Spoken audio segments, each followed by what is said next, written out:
So what is audio feedback and why should online facilitators worry about it? Come on over to the desktop and we'll take a look at what it is and what you can do to manage it.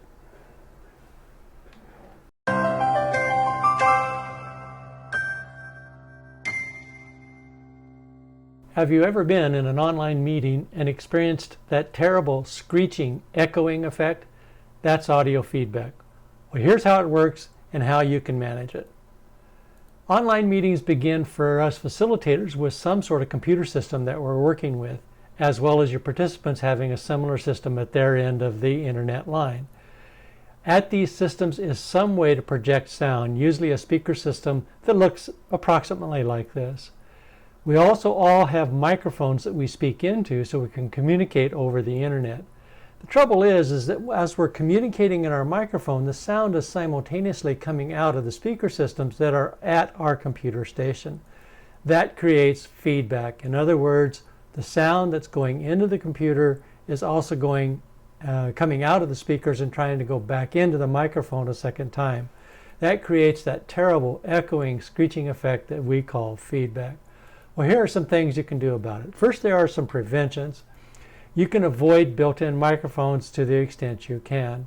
You can also use landlines, so it's better to call in if you have that option. And it's also better if you use a headset. Headsets are totally affordable and totally serviceable these days. You can get a completely adequate headset for about $20 and they'll get rid of the problem entirely. There are some interventions you can do as well. First is you can mute speakers or mute yourself as appropriate.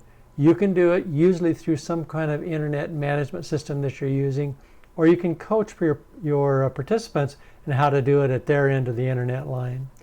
You can ask them to turn off their microphones in the settings sections of their computers. The trouble is that's pretty arcane to find, and it's often difficult for people who are not very experienced with computers to find the single right setting to change. And again, we're back to using a headset as a simple, affordable solution. So simply ask them to plug in a headset if they have one, if you encounter feedback problems during one of your online meetings.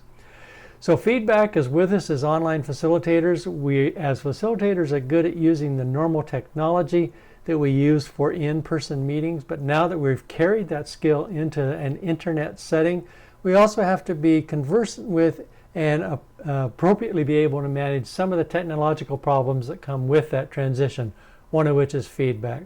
So there are some ideas about what is feedback and how to manage it. Good luck with your online meetings. Let's keep in touch as we all learn together about how to improve our meetings over the internet.